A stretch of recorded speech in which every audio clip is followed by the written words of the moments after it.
Welcome to Billionaire Brain Trust, our newest YouTube series that will take you behind the scenes into candid conversations with billionaires and those who work with them. Hosted by Steve Woodruff, who brings a unique perspective as a family office advisor. Billionaire Brain Trust will feature exclusive interviews with billionaires and the key players in their organizations, offering viewers a rare glimpse into their stories, decision-making frameworks, and what they are excited about right now. Whether you're an aspiring entrepreneur, a seasoned investor, or simply curious about the world of the ultra-wealthy, Billionaire Brain Trust will help you think bigger and achieve more.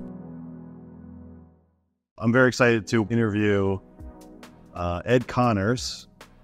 Ed purchased the very first Gold's Gym in 1979 and made it an incredibly popular brand through the 80s and 90s, franchised it, grew it to through the franchise network, over 700 locations worldwide. Right. And Ed recently wrote a book about his experience and his journey, which I've read. Right. And just very excited to be with you right now. So thank you so much for taking this time. Well, thank you for talking with us. Thank you for reading or listening to my story. That's great. Yeah. And you narrated the audio book as well. Right. And John Cena did the forward. Actually, he wrote the forward, but I had someone else read it. Someone else read a younger voice. I didn't feel like I should read his forward. Yeah. But a lot of people think it's him. But no, he was in London filming, I think, Barbie. Okay. He plays a merman in Barbie. Yeah, great. Yeah. So, and he gives you a lot of credit for really at the right time being an integral person in his life that dramatically changed the trajectory of his life. That was cool. I talked last night about fate in your life. I mean, life is half fate and half what you do with it. And I find nowadays, for instance, if I had approached someone like that in the Gold's Gym parking lot, which I just left, they'd probably blow me off. I mean, I would say 3 out of 4 people, who is this crazy old man approaching me? Yeah. What does he want? And John, when I said, have you ever thought about professional wrestling? He said, it would be my dream. Yeah. But then he said, there's just no way I could ever do it. He gave me all the excuses. And then I just said, I could show you how. And 18 months later, he had a contract. Yeah. And obviously he had to work hard to get there. Yeah. He went to wrestling school, but he was on a mission, and I opened a door. I tell people I open a door, I can't walk through it. But, for many, it's been a great opportunity. But it's harder now. It's sad. People, you think with the internet and all the information, people would be more open to connecting, but in fact, it seems they're more resistant. Yeah, more hesitant off. Yeah, secluded. Yeah, you're absolutely right. So that was part of my speech last night, was to try and connect with one person every day. Yeah, I like that. Yeah. You mentioned last night that you hate self-improvement books. I don't hate them, but I don't learn anything from them. I would say read a biography instead. Yeah. I read so many, and the stories are incredible. Shoe Dog with Phil Knight, the founder of Nike, is probably my favorite. I just learned that actually he didn't write that. He had a ghostwriter who also wrote Spare, the story of Prince Harry. That's another story, but incredibly well-written books, I think. Yeah. Yeah. Well, I think you're also a main point, which I really appreciated, was the credit that you give to luck in your story. Share with us what. Well, the timing was right. Back, people don't. There are these trends or waves. For instance, back in the 70s, weightlifting was considered bad. None of the major sports did. Baseball, basketball, football, none of them used weights. Suddenly, at the end of the 70s, ironically, from Nebraska, where I'm from, the strength coach, who was also a friend of mine and a bodybuilder, actually Mr. Nebraska, started using weights to train the University of Nebraska football team. And there were even steroids on the training tables for the athletes. They were legal back then. So that was a huge transformation that was occurring. And then my 2 partners helped the NPC, National Physique Committee, break away from the AAU. So bodybuilding contests now started to become a thing. And so as the Gold Gyms were popping up across the country, there were contests for people to compete in, men and women. And we were pioneering co-ed fitness. Women were allowed in the gym, which was new, and this coincided with the women's lib boom. And then in real estate, and I bet a lot of people here at this conference are involved in real estate, but there were some big trends happening back there where the grocery stores, which had typically been 40,000 feet, were now expanding to 60 to 100, compete with Walmart. Sure. And they were taking those 40,000 square foot boxes, cutting them in half, making it 20,000 spaces to lease. That became a perfect Gold's Gym. Yeah, sure. Because the Gold's Gym Venice had evolved to about 21,000 square feet by then. So all they see in Reagan's economy, Reagan started his entrance into the White House, started the first boom really of 25 years of significant. The recessions were mild during that time. So we had all these factors. Yeah, I agree with you that the timing of it really helps propel you forward. But I also think I'll share this. So I've only known you for 2 days. Right. I met you yesterday. We did some texting prior to that, but we met in person yesterday. Right. And I saw you on stage last night, and we talked a little after. And there is something about you that feels like an old friend really quickly. And I think there's other characteristics that play into your success. And I do think that you would have been successful doing something completely different. Maybe it wasn't Gold's Gym and franchising that, but you probably would have understood people and seen potential in them and taken risks and tried to help people in whatever venture it was. And I think you would have been wildly successful in almost any endeavor. And what do you say to that? Because that's... Well, actually, what we may see. I mean, I do think I try and find the potential in people, at least for areas I know. I'm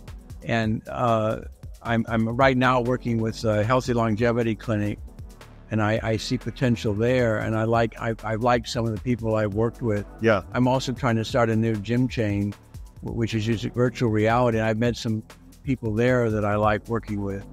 So I'm still seeing, but I still see things that a lot of people can't seem to see. Yeah, sure. It's still athletes that there just aren't as many in that world anymore. But no, it's true. I think if you get a good group of people together, you could do a lot of different things. Obviously, Elon Musk, Steve Jobs on a grand scale did it. Yeah, sure. And I think Silicon Valley has proved it takes a good team of people. I mean, I just finished, the Isaacson book on Elon Musk, and of course, apparently people tried to avoid it, even running into him. It worked for him because they could fire the same person, that day, that morning, and then see them in the afternoon and not realize what he'd done. Steve Jobs was the same way. Yeah, sure. So I'm not like that. Yeah. But they do realize it takes more than themselves to do everything. Mm-hmm. Yeah. Are there any main takeaways from the book that you want people to walk away with? Well, again, it's that idea of reaching out to people, communicating. Be nice to people. Yeah. I think that, again, the takeaway is luck and making something out of it, luck and persistence. I just passed a billboard coming up La Cienega that talked about, it had Abe Lincoln up there, and it said, fail, fail, fail, persistence. It's Abe Lincoln must have had a horrible time, keeping this country together or avoiding the Civil War and then at least handling it. So, yeah, people like that, the real leaders, that's, I think people they're too down on themselves. You got to be more positive because each one of us has something great that could be valuable and make that person happy and make it a better world. You took that time with a lot of the individuals who you gave them a place to stay or helped them get a plane ticket to California, and you really believed in them and helped them strive to do something better. Well, I was working 10 hours a day or 12 hours, and I'd leave the house at 7, come back at 7, and I'd say, who's hungry? There might be 2 or 3 people staying there. And it's cheaper. By the time I bought groceries, cooked dinner, and cleaned up, it was $1,000 dinner for my time. Yeah. So I would take them to a restaurant in the west side of LA, and back then it was pretty inexpensive. So I'd spend an hour and a half. I tell them about my day, and they tell me about theirs. I think I knew more about what was going on in the gym than my partners because I had this feedback. Like I just left Goals in Venice now. People were coming up to me like the old days telling me what's wrong or what. Yeah. So you get all this really grassroots feedback or, real life feedback. And John Cena says he learned more from me than at those dinners than I'll ever imagine. Wow. Yeah. That's great. Just about life, how I handle people, how I treat people. Yeah. In fact, he mentions that in his foreword. He says how I treated people is how he likes to treat people. Yeah. I know he does a lot with the Make-A-Wish Foundation. He's actually, I set a new record for them. Yeah. He's given the most wishes of anybody. Make-A-Wish. Yeah, great. It's great to see. Really, but I saw that immediately in him. I had no doubt he'd be an incredible success. Yeah. Because what was it about him when you saw him? He just totally focused on his career and doing anything that his training, just machine-like, just very unusual. And that's part of I think why I was successful in finding it is if someone lives in your home, like people would tell me, well, Ed, he's doing this or not doing this or whatever. But if someone stays with you, you know what they're doing. Pretty much. I mean, I wasn't home a lot, but enough to know, if this person is eating, getting his meals or training or sleeping. Yeah. Because what kind of life are they living? You can't fool somebody. Yeah. So you've got 2 or 3 guys living together, and this is before, again, all the phones, etc. So they're sitting around the table sharing stories about how they eat and work and live and whatever. It's valuable. That doesn't happen easily nowadays. You can do texting back and forth. Sure. You're going to lose a lot. And you don't want to bother people in the gym. So yeah, the term people use now is guru. They all these fitness people have gurus. There were no gurus back then. But I think my house is kind of a guru house where you learn from other people in it. Yeah. So it was a very special time. That I knew it was an amazing time. How amazing! I don't think I fully appreciate. So you ultimately sold your company 2004, right? To a private equity group. Well, I sold initially in '99. Okay. To a private equity group, Brockway Moran out of Florida, and then they kept it for 5 years, which was their plan. I stayed on the board. I see. And they sold it. So your timing of '99 was probably perfect. I had hoped to go public, but pre-recession. It was bad. Yeah, they actually had a very good ride. When I sold, we had 535 gyms, and they took it to 704. Okay. I was head of franchise. I see. But yeah, they sold. It was sort of perfect timing. I would love for them to go on public. Yeah. They had a multi-billion-dollar fund, and they actually took a couple of their companies public. Wow. One is involved in the helicopter hospital rescue service. That was one of their more successful. We were in their top 5, I think, in terms of 35% return. Okay. That's a whole new world that, of course, is very attractive for people to put money in compared to getting interest rates at a bank. Yeah. That's transformed this country was private equity. Yeah, it really has. Yeah. So you mentioned that Vince McMahon, I believe, had an offer in earlier because of how much publicity Gold was getting through the clever the clothing clever Vince McMahon. He says, well, why am I giving them all this publicity? Why don't I own it? Yeah. But then he found out we don't own all our gyms or franchises. And then he got more interested in that football league with Bob. I mean, he lost $100 million in that. So we were asking even back then $40 million for the business. Okay. Which he called ridiculous. But in hindsight, I mean, he paid more than that. He would have had something real. Yeah, sure. Yeah. Yeah. He's a great guy. He's my age. He's a great guy. I mean, he's had his, little incident, he's got his foibles, I guess. But, he's a brilliant, I don't know how he does what he does. I mean, to corral that many talents or egos and get them to perform in the ring like he does. Yeah.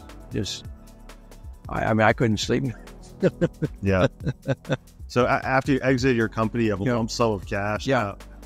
I mean, we would love to hear our network of investors. How do you invest that? I invested in houses in the desert, really, in the Rancho Mirage, Palm Desert area. Okay. I'm an architect. Yeah. I know how to, remodel a home. So I got a crew together and started. I went through it, maybe 11 homes in 8 or 9 years. Okay.